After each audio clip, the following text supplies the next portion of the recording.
Good afternoon, everybody. Good to see you all.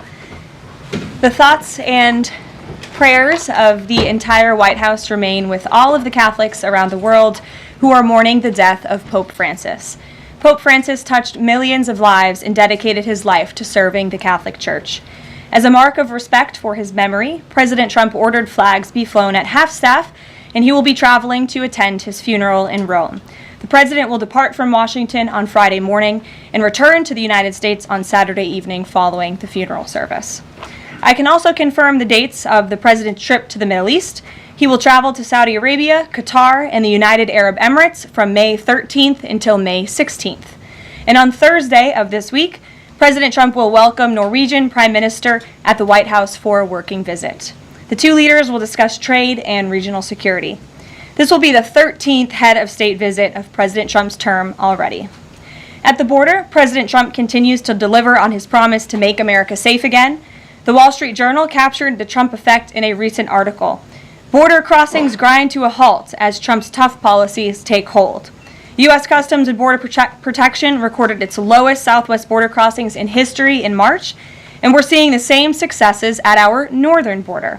Here's how the New York Post put it. Northern border sector previously overrun by illegal migrants sees dramatic drop in crossings. We haven't seen anyone since November, end quote. According to U.S. Customs and Border Protection, just 54 illegal aliens were apprehended in the Swanton sector of our northern border, which stretches more than 300 miles in March. This is a drastic 95% drop from the more than 1,000 border crossings that were caught in March 2024. This is a main hotspot area that recorded more than 80% of all apprehensions along the northern border during the 2024 fiscal year. And new reporting from the Washington Times fully highlights the difference in Joe Biden's disgraceful approach to the border compared to President Trump's. Under Trump, border catch and release has dropped 99.99% from worst Biden month. You can't get much better than that. This statistic in particular is astounding. Border Patrol agents caught and immediately released 189,604 illegal aliens into the United States in December 2023 at the height of the Biden border crisis. But under President Trump, Border Patrol agents caught and released only 20 illegal aliens into the U.S. in the month of February. Thanks to President Trump, operational control of the border is becoming a reality, and the administration's historic enforcement measures are yielding huge results. Illegal aliens are finally getting the blunt message. If you cross the border illegally, you will be swiftly deported and never return to the United States of America. Efforts to arrest the criminal illegal alien invaders are continuing to ramp up. ICE Chicago arrested a Mexican national convicted of predatory sexual assault of a child in Cook County, Illinois. This week, ICE Denver arrested a Mexican national convicted of sexual assault of a child in Houston County, Texas. ICE Miami arrested a Nicaraguan convicted of aggravated battery in Hillsborough County, Florida. ICE Houston arrested a Salvadorian national convicted of attempted sexual assault of a child in escape in Dallas County, Texas. And ICE Chicago arrested a Mexican national convicted of aggravated sexual abuse of a minor in Illinois. Despite the Democrats' insane objections, President Trump will continue to embolden law enforcement officers to arrest dangerous legal alien criminals and keep our communities safe. And also thanks to President Trump's America First economic approach, investments continue to pour into our country. Swiss pharmaceuticals company announced they will be investing $50 billion in the United States over the next 5 years, creating 12,000 new quality jobs. Regeneron Pharmaceuticals also agreed to pay Fujifilm Technologies more than $3 billion over the next decade to help manufacture its medicines in the United States. It's a top priority for President Trump to ensure we are producing critical medicines and pharmaceutical drugs right here in America, and that is exactly what we continue to see happen every day. In other news, the Trump administration has announced we will put an end to Joe Biden's illegal student loan bailout attempts. No student loan has been referred to collection since March of 2020. That comes to an end. On May 5th, the Department of Education will resume involuntary collections for borrowers with defaulted federal student loans. The student loan portfolio controlled by the federal government is nearly $1.6 trillion, but fewer than 4 out of 10 borrowers are in repayment. This is unsustainable, unfair, and a huge liability for American taxpayers. Debt cannot be wiped away. It just ends up getting transferred to others. So why should Americans who didn't go to college or went to college and responsibly paid back their loans pay for the student loans of other Americans? The Trump administration will never force taxpayers to pay student loan debts that don't belong to them. Student loan borrowers need clarity, and we're finally giving it to them. Borrowers will now be clearly expected to repay their loans, and those who default on their loan obligations will face involuntary collections. The government can and will collect defaulted federal student loan debt by withholding money from borrowers, tax refunds, federal pensions, and even their wages. America is $36 trillion in debt. We must get our fiscal house in order and restore common sense to our country. If you take out a loan, you have to pay it back. It's very simple. President Trump will not kick the can down the road anymore. Before we open it up to questions today, I want to commend our pool photographer who is in the room with us today.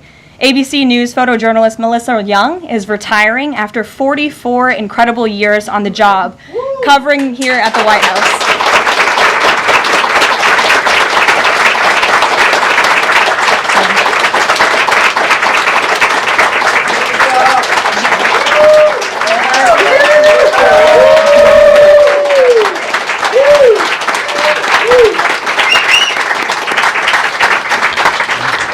Melissa, congratulations. You have the largest round of applause I've ever heard in this room. So there's something we can all agree on, and you've had an incredible career here covering the White House. So congratulations to you, and we hope you enjoy retirement. I'm sure you will. And everybody else in the room will be very jealous of you as you're enjoying your rest. All right, let's get to it. We have an individual in our new media seat today. His name is Tim Pool. He's a political commentator and a media entrepreneur with millions of followers, a very big platform. Currently hosts Timcast IRL, a daily news and discussions show, and The Culture War, a weekly podcast exploring cultural and political issues. His programs feature in-depth conversations on topics such as free speech, censorship, identity politics, and societal change, often engaging with a diverse range of guests. He's in Washington today because we are also hosting a local media row across the street in the Eisenhower building, which is a testament to our commitment to bring new voices into the White House to cover the president and this administration. So Tim, why don't you kick us off today? Yes, many of the news organizations that are represented in this room have marched in lockstep on false narratives, such as the Very Fine People hoax, the Covington smear, and now what's being called the Maryland Man hoax, where an MS-13 gang member adjudicated by two different judges, I believe, is just simply being referred to as a Maryland Man over and over again. Now, in an effort from the White House to expand access to new companies, you've created this new media seat. So I'm wondering if you can comment on, following this expansion, you've had numerous outlets disparage the companies that you've had sit here, as well as the reporters. I'm wondering if you could comment on the unprofessional behavior, as well as elaborate if there's any plans to expand access to new companies. Sure. Well, we certainly welcome diverse viewpoints in this room, which is one of the reasons we have you in here, and there's many new faces in this room in comparison to the previous administrations.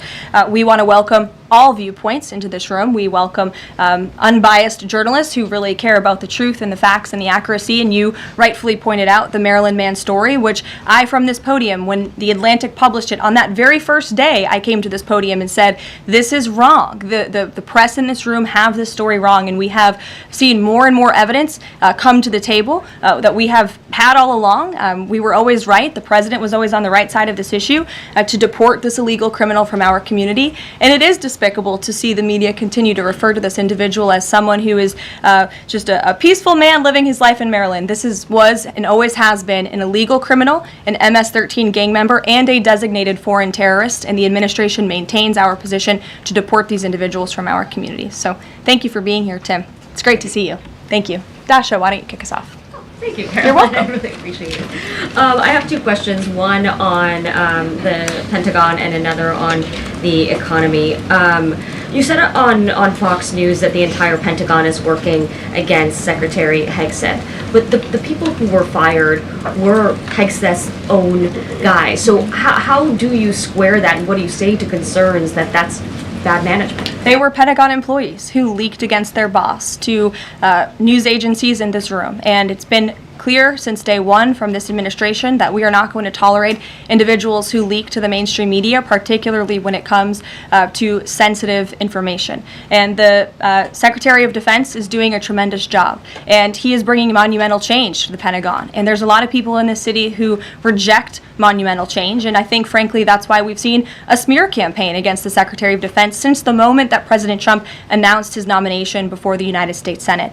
Let me reiterate, the President stands strongly behind Secretary Hegseth in the change that he is bringing to the Pentagon, and the results that he's achieved thus far speak for themselves. Is there an FBI investigation into the leaks? The Secretary said that these people would be prosecuted, so is the FBI investigating? You'd have to ask the FBI, you have to ask the Department of Justice on what they plan to do, but certainly we take leaks with the utmost seriously across this administration. You've seen people fired from the Department of Homeland Security. The President has made it clear it's an unacceptable behavior. On the economy, Caroline, Peter Navarro said that it's perfectly possible to do 90 deals in 90 days. We haven't seen one just yet. How soon might we see a deal, and what evidence can you share that progress is being made in these trade negotiations? Sure.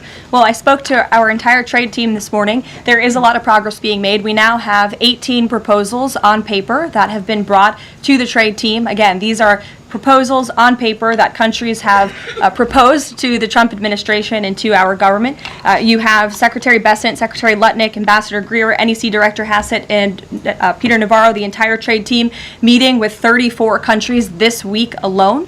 We are moving at Trump speed to ensure these deals are made on behalf of the American worker and the American people. And just yesterday, it seemed to get a little bit lost in the news, and I think it's a disservice to the American public that it did. The Vice President announced terms of reference for a trade deal with India. That is a big deal. We know when we look at the numbers, the monetary trade barriers and the non-monetary trade barriers from India, they have been ripping off the United States and American workers for a very long time. So the fact that the Vice President, with Prime Minister Modi, on that trip in India, announced these terms of reference, which is essentially a framework to move the ball forward to sign a good trade deal between our two nations, is great progress, and it speaks to the work ethic and the real labor that's being put into this effort by the President's trade team. Sure. Go ahead. Does the proposals that you talk about, is that enough to extend the pauses on these reciprocal tariffs, or does the President need to see, these deals inked and signed to offer any sort of additional extension beyond the 90 days? Well, look, ask me in July when the deadline hits. I know I'll be answering those questions from all of you in this room. There's a lot of time left, and the President's trade team is working, again, at Trump speed as quickly as they can to ensure that these deals can be made. Are any of those conversations yet with China happening? I actually do have something to share on that. I asked the President about this before coming out here, and he wanted me to share with all of you that we're doing very well in respect to a potential trade deal with China. As I mentioned, there have now been 18 proposals in more than 100 countries around the world who are wanting to make a deal with the United States of America, and the President and the administration are setting the stage for a deal with China. So we feel everyone involved wants to see a trade deal happen, and the ball is moving in the right direction. Sure. Setting the stage for a deal with China, what does that mean? Has the President spoken directly with Xi yet? I don't have anything to read out on a direct talk between the President and President Xi, but we will continue to keep you updated. And Secretary Bessent reportedly today told investors that this trade standoff with China he expects will be de-escalating soon because, as he described it, reportedly the situation is unsustainable. Is the President considering taking steps to de-escalate the situation with China? Again, I just read you words directly from the President of the United States. Those are moments ago. That's where his head is at right now. Caroline. Sure. Caroline, I had two questions, one on immigration and one on China. First on immigration.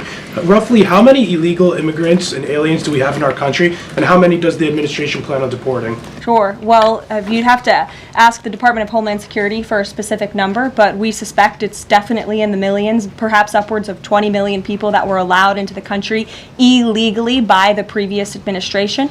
And the President and his team are focused on deporting as many as we possibly can, and they are moving as quickly as possible. The President's team has made it clear we need more funding from Congress to do more. We need more ICE agents out on the ground doing this very important work.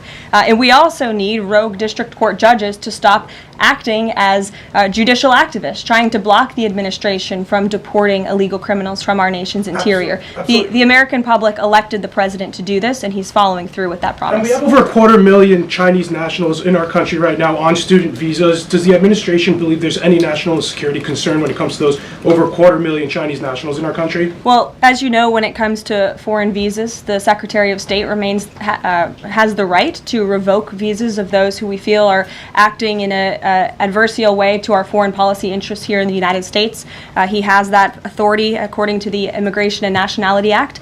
So I would defer you to the State Department for any individual case, but they are looking at individuals who are given the privilege of being on a visa in our country, and if they are acting, again, adversarial to our foreign policy interests, their visa can be revoked, and they should be aware of that.